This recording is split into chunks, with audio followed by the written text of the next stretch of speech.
idza ada ahadukum maridun fala ya'kulu indahu syai'an fa innahu hadzahu min iyadatihi.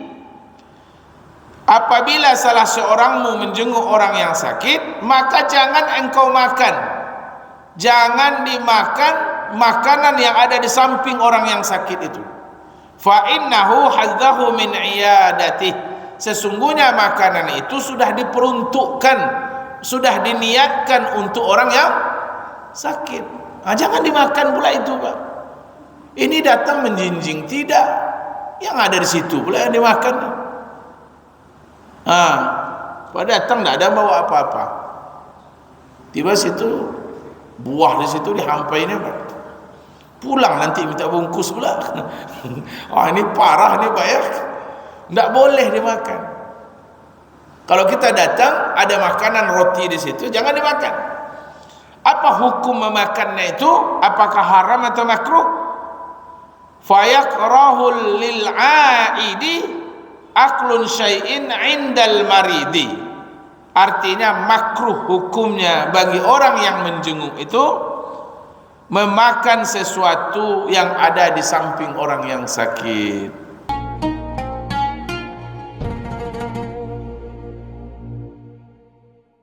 Assalamualaikum warahmatullahi wabarakatuh. Bismillahi walhamdulillah, alhamdulillahi wa kafa, wassalatu wassalamu ala sayyidil mustafa wa ala alihi wa ashabihi min ahli sidqi wal wafa. Ashhadu an la ilaha illallah wahdahu la syarika lah, wa ashhadu anna Muhammadan abduhu wa rasuluh. Allahumma inna nas'aluka fahman nabiyyin wa hifzal mursalin wa ilhamal malaikatil muqarribin. Pengurus masjid yang kita muliakan, Bapak dan Ibu jamaah sekalian yang insyaallah selalu dalam kemuliaan dan ridha Allah Subhanahu wa taala. Alhamdulillah, kita puji Allah taala di malam ini kita semuanya masih Allah berikan kehidupan dan Allah selamatkan iman kita, sehingga atas dasar iman itulah kita menghadiri panggilan Allah, solat maghrib berjamaah, kemudian kita menunggu masuknya Isya dengan duduk di majelis ilmu ini. Semoga semua rangkaian ibadah itu diterima Allah Subhanahu wa taala. Kemudian selawat beserta salam kita kirimkan kepada Nabi besar Muhammad sallallahu alaihi wasallam.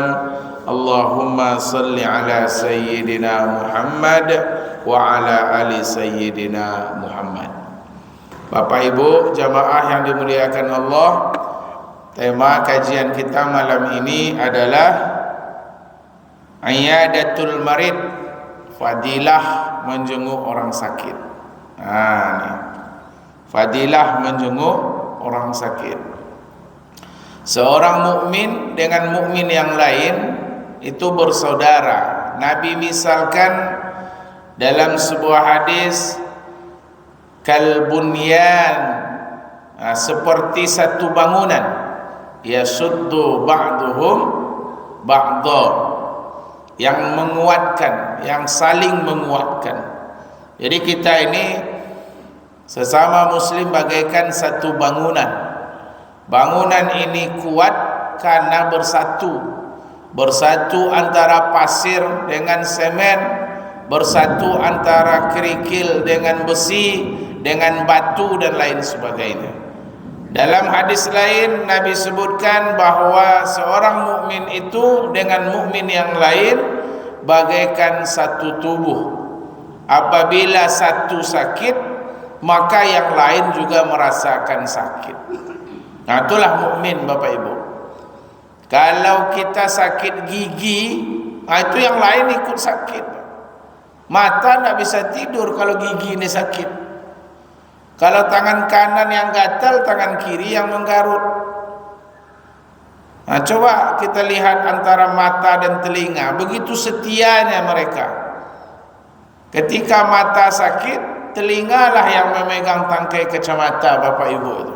Coba kalau tidak ada lah telinga, siapa yang akan memegang tangkai kacamata ketika mata itu sakit? Begitu setianya telinga dengan mata. Nah, begitulah seorang mukmin dengan mukmin yang lain apabila sakit. Nah, kita juga harus peduli dengan saudara kita. Nah, salah satu syariat dalam agama kita adalah iyadatul marid, menjenguk orang sakit. Dakhala Rasulullah sallallahu alaihi wasallam ala Ali bin Abi Thalib radhiyallahu anhu wa huwa maridun. Pada satu hari Nabi sallallahu alaihi wasallam mendatangi rumah Ali bin Abi Thalib. Pada saat itu Ali sedang sakit. Jadi Nabi datang ke rumah Ali, saat itu Ali sedang sakit. Faqala lahu, maka Nabi berkata kepada Ali, wahai Ali, kul, ucapkanlah. Jadi ada doa diajarkan oleh Nabi kepada Ali bin Abi Thalib. Allahumma inni as'aluka ta'jila afiyatik, au sabran ala baliyatik, au khurujan minad dunya ila rahmatik. Ya Allah, aku mohon kepada Engkau, segerakanlah beri kesembuhan, atau sabarkanlah aku dalam menghadapi musibah dari Engkau, atau matikan aku dalam rahmat dan kasih sayangmu. Jadi kalau Bapak Ibu, ini doa diajarkan Nabi kepada Ali. Jadi kalau kita sakit Bapak Ibu, maka banyak baca doa ini.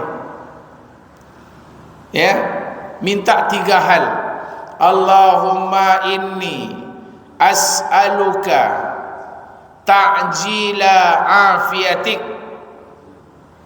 Ya Allah, aku mohon kepada Engkau, berilah aku, segerakan beri aku kesembuhan.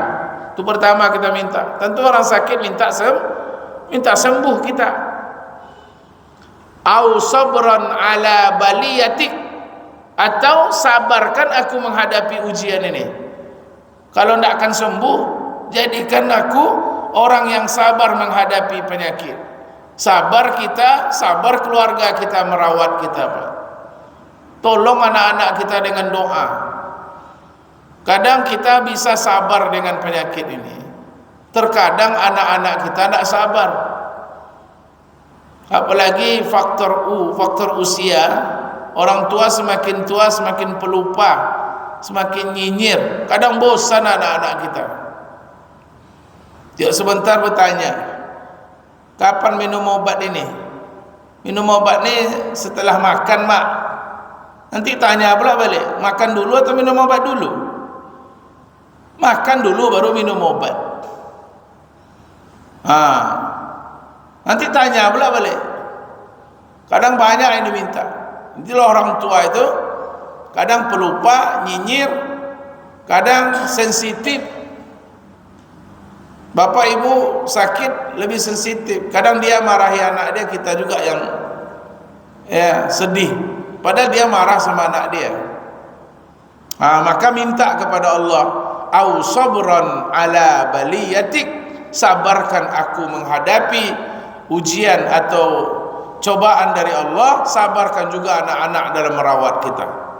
Atau yang ketiga, au khurujan minad dunya ila rahmatik, atau matikan aku dalam rahmat Engkau ya Allah. Ini 3 inilah. Satu atau ihdahunna, pasti Allah akan memberikan salah satu yang 3 ini.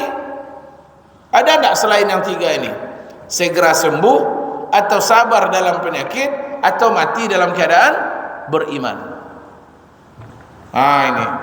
Jadi ini doa diajarkan Nabi kepada Ali bin Abi Thalib.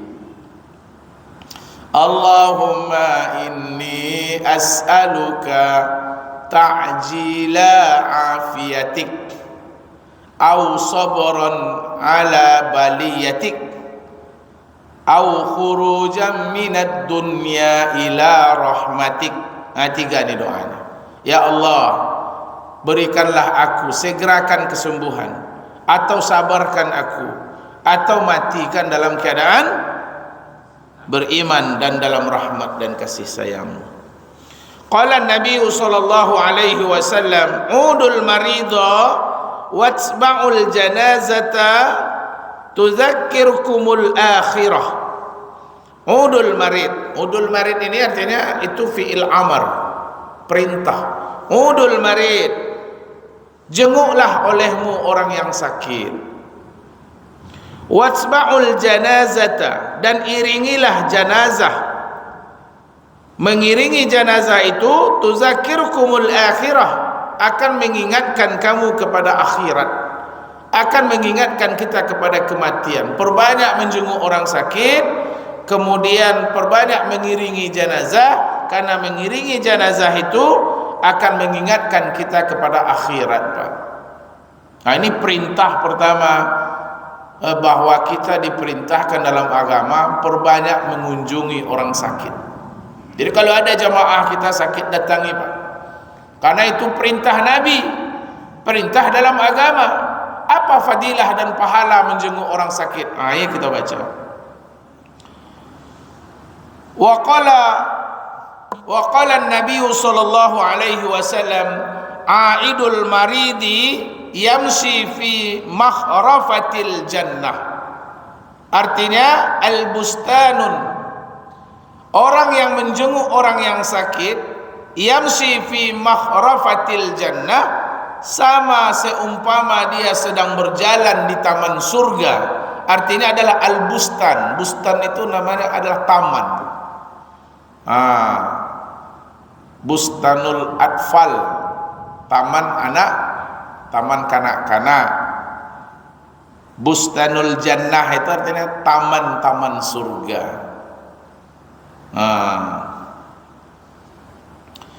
Jadi orang yang menjenguk orang yang sakit itu seumpama dia sedang berjalan di taman-taman surga. Subhanallah. Orang sakit yang seperti apa? Allazi tatlibu iyadata, yaitunya orang yang betul-betul layak untuk dijenguk, orang-orang yang boleh untuk dijenguk. Jadi contohnya ada jemaah kita sakit, datang kita ke rumahnya, maka kita seumpama berjalan di taman surga. Tapi yang jemaah yang boleh dijenguk. Kalau jemaahnya masuk ruangan ICU, jangan Bapak Ibu paksa pula masuk ke ICU itu. Tidak boleh, kata dokter. Pokoknya kami masuk, dok. Kata ustaz kami, kalau masuk kita jenguknya bagaikan taman surga. Kami kalau tidak dokter buka pintu, kami dobrak pintu ini. Kami cari pahala. Tidak bisa. Tentu kita menjenguk sesuatu yang boleh dijenguk. Ada mungkin jemaah kita sakit tapi dia tidak suka dijenguk, karena penyakitnya itu mungkin agak aneh. Dia tidak suka kalau orang datang, jangan datang.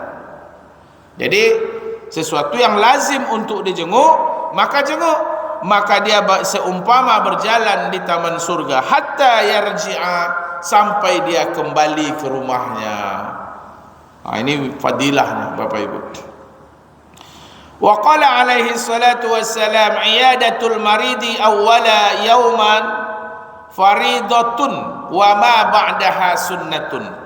Menjenguk orang yang sakit itu hari pertama, awwala yaumin, pada hari pertama, faridatun, hukumnya fardu, wa ma ba'daha sunnatun, dan hari berikutnya adalah sunnat.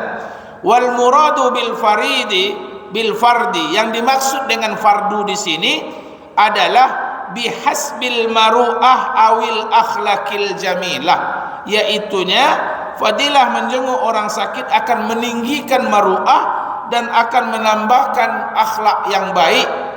La bihasbis syar'i, bukan fardu yang dimaksud sesuai syarak, dikerjakan berpahala, ditinggalkan berdosa. Bukan itu maksudnya.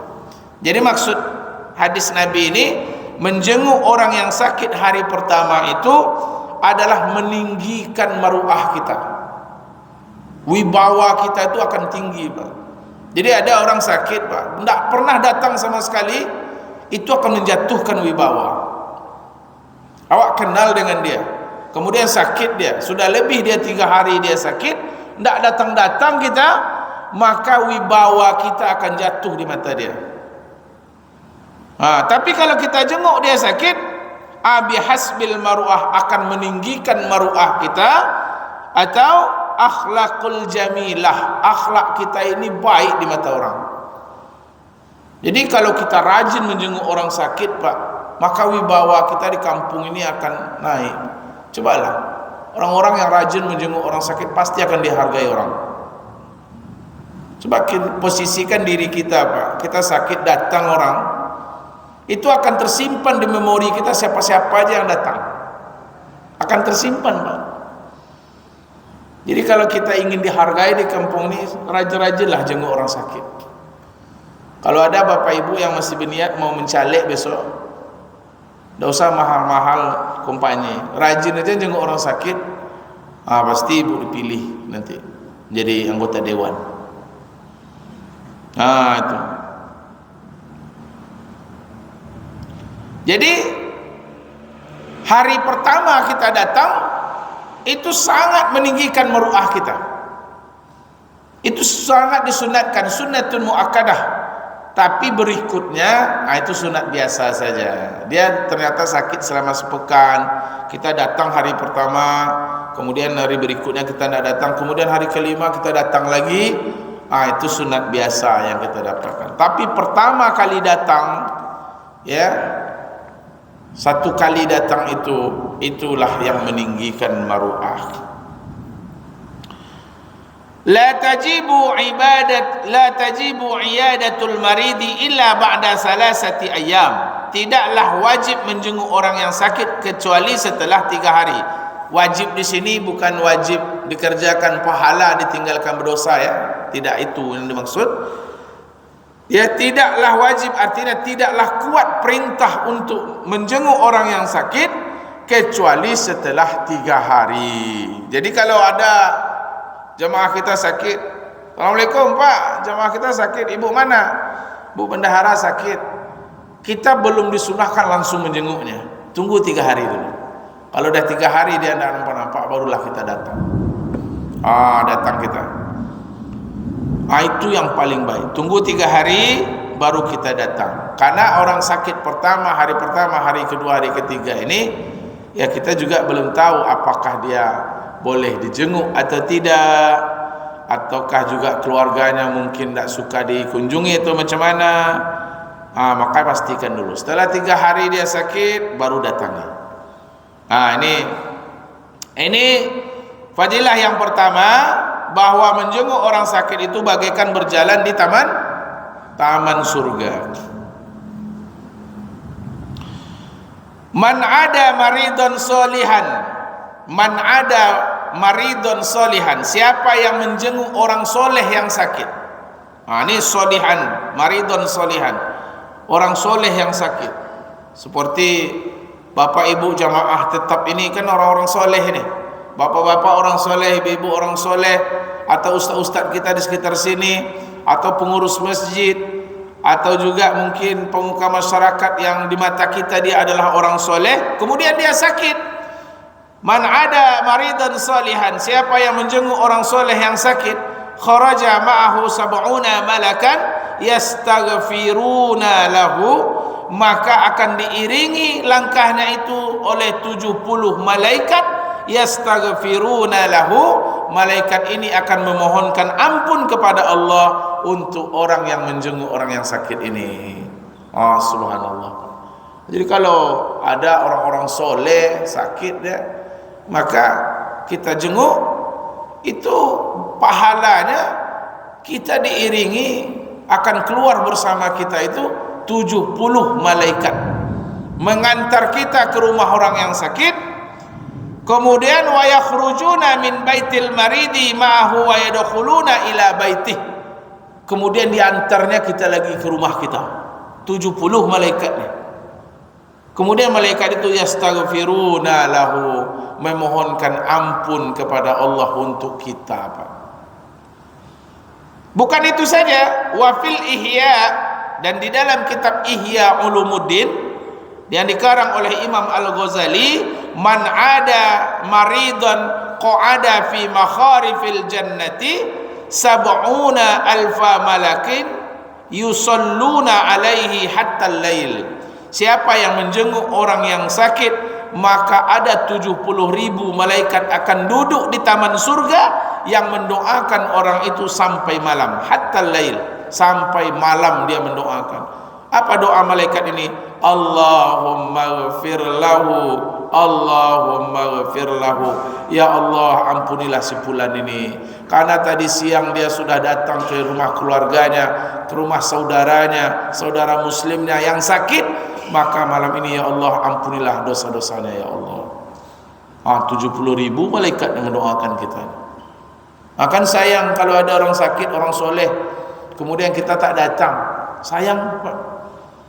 Yang beruntung bukan orang yang sakit, kita yang beruntung, karena kita didoakan oleh 70 malaikat di dunia dan 70.000 malaikat yang duduk di taman surga. Besar Pak, pahalanya itu besar.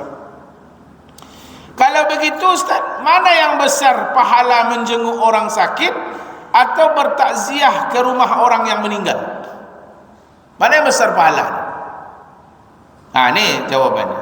Wa fi hadits ad-Dailami an Ibnu Umar, dari hadis riwayat dari sahabat Nabi Ad-Dailami dan dari Ibnu Umar radhiyallahu an, iyadatul maridi a'zamun ajran min itba'il janazah. Menjenguk orang yang sakit itu a'zamun, lebih besar pahalanya dibandingkan mengiringi jenazah, lebih besar pahalanya dibandingkan bertakziah ke rumah orang yang meninggal. Ini bukan berarti ini setelah ini saya sampaikan besok kalau ada warga kita meninggal tak mau Bapak Ibu datang, bukan itu maksudnya. Ya, kalau dibandingkan pahala menjenguk orang sakit dengan bertakziah ke rumah orang meninggal, lebih besar pahala menjenguk orang yang sakit. Kenapa bisa demikian? Li anna fiha jabarul khatiril maridi wa ahlih, karena menjenguk orang yang sakit itu memberikan motivasi dan semangat untuk orang yang sakit dan keluarganya. Tapi kalau menjenguk orang meninggal hanya memberikan semangat untuk keluarganya yang ditinggalkan.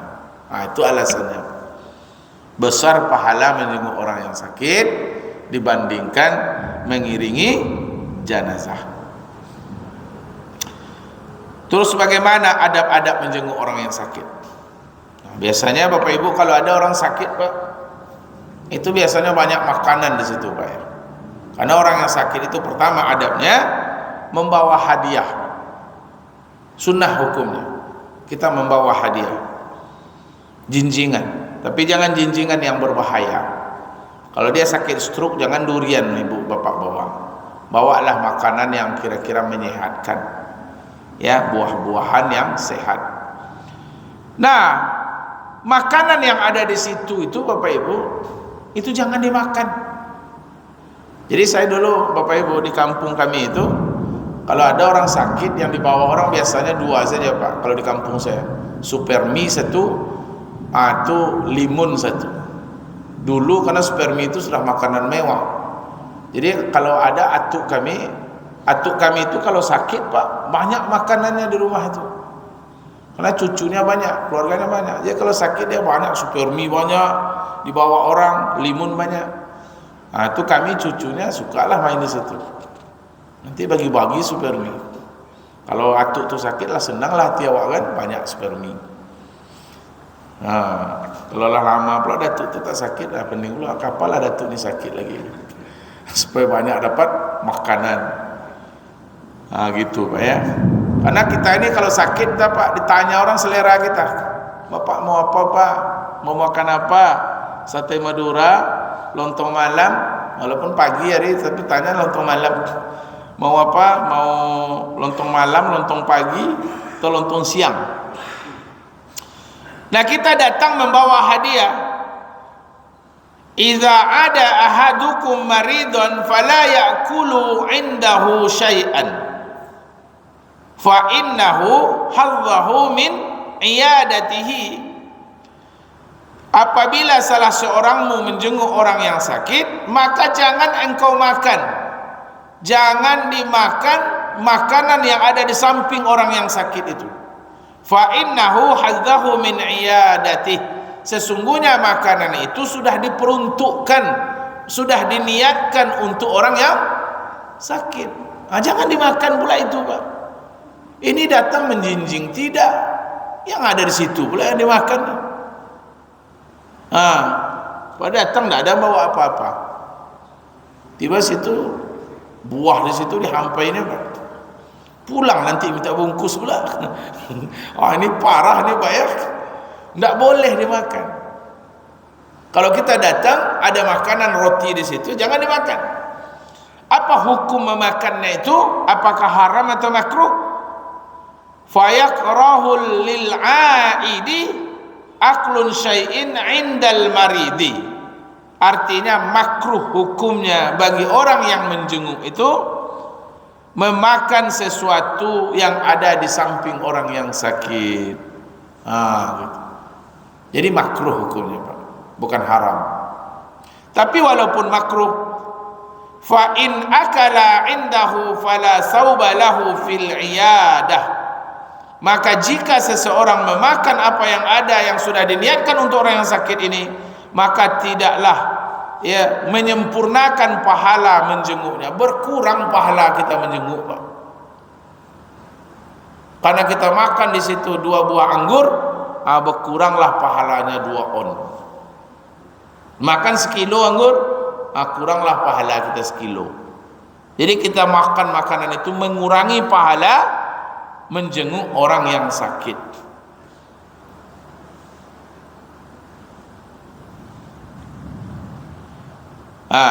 Fa in akala indahu fala sauba lahu fil iyadah,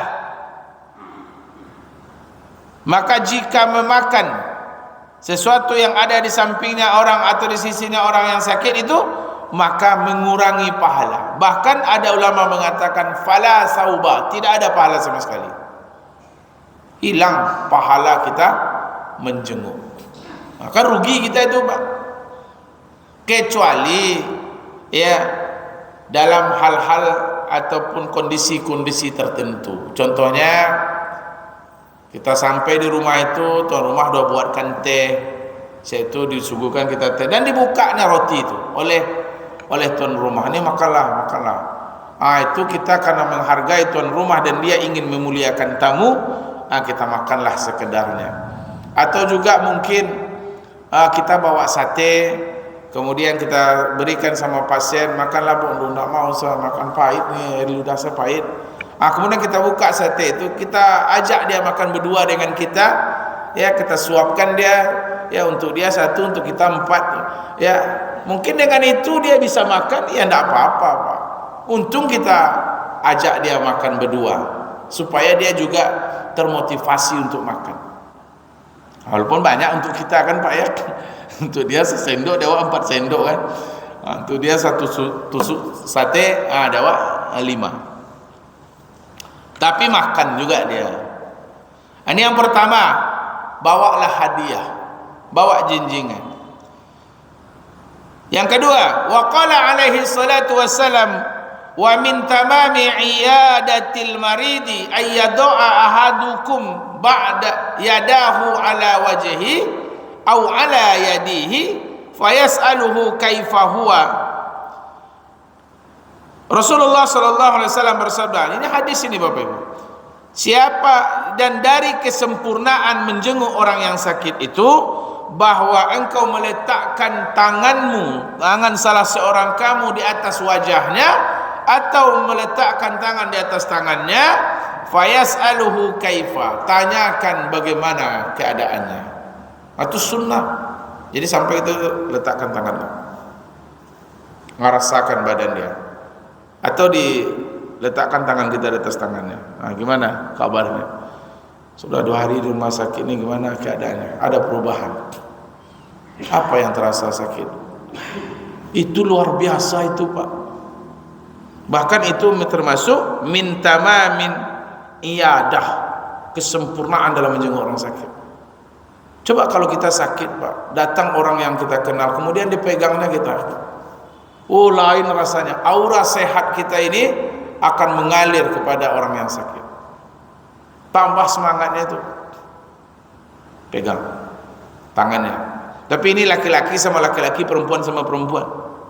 Jangan bapak nanti langsung amalkan, ini bini orang sakit langsung bapak gini-gini kan.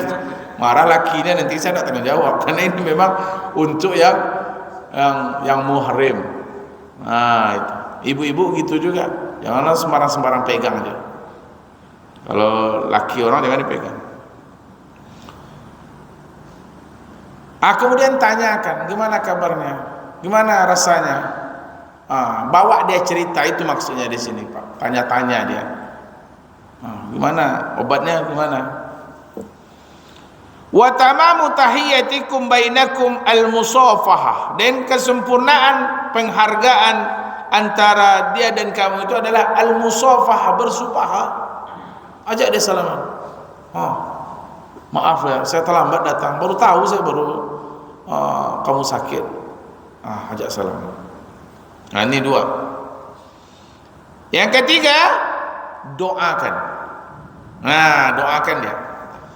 Allahumma rabban nas azhibil ba'sa wasfina wa anta syafi la shifaan illa shifauk shifaan la yughadiru saqama. Ndak hafal bahasa Arab Ustaz, bahasa Indonesia aja. Allahumma rabban nas, ya Allah Tuhan manusia, azhibil ba'sa, hilangkanlah segala bentuk yang buruk, wasfina, sembuhkanlah kami, sembuhkanlah saudara kami ini. Wa anta syafi, engkaulah zat yang maha penyembuh. La shifaan illa shifauk, tidak ada kesembuhan kecuali kesembuhan yang datang dari engkau. Shifaan la yughadiru saqama, betul-betul sembuh yang tidak meninggalkan sisa sedikit pun. Malu kita Ustaz besar-besar gara-gara kan aja bibir Pak. Kan senang banget.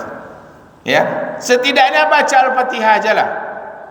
Ila hadratin Nabi Mustafa Muhammad sallallahu alaihi wasallam wa khususan ala hadhihi niyah Al-Fatihah.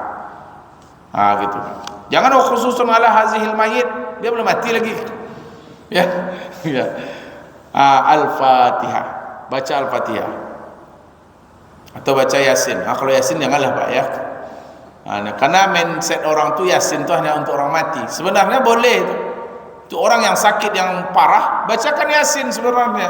Karena Yasin itu adalah jantungnya Al-Quran. Salah satu fadilahnya adalah memudahkan yang sulit, meringankan yang berat, menghilangkan yang sakit. Bacakan Yasin. Tapi karena kita sudah tertanam mindset Yasin untuk orang mati, kalau dibacakan Yasin nanti marah pula keluarganya.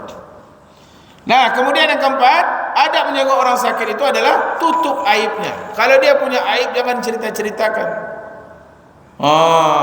Jangan cerita-ceritakan.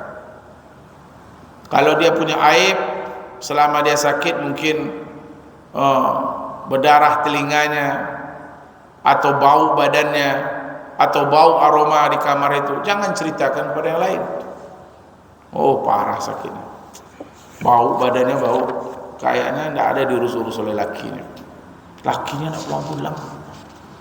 Itu saya cerita sepanjang jalan. Maka ketika kita buka aibnya, pahala fadilah yang kita baca tadi hilang. Karena malaikat rahmat tidak akan mendekati orang-orang yang sedang menggibah. Inilah Bapak Ibu jamaah yang dimuliakan Allah, tentang fadilah menjenguk orang yang sakit, kemudian tentang adab-adab menjenguk orang yang sakit. Saya mohon maaf tidak sholat Isya di sini. Mudah-mudahan bermanfaat, dan ibu bapak yang hadir ini Allah berikan kesehatan yang baik. Amin ya rabbal alamin. Subhanakallahumma wa bihamdika nashhadu an la ilaha illa anta nastaghfiruka wa natubu ilaik. Assalamualaikum warahmatullahi wabarakatuh.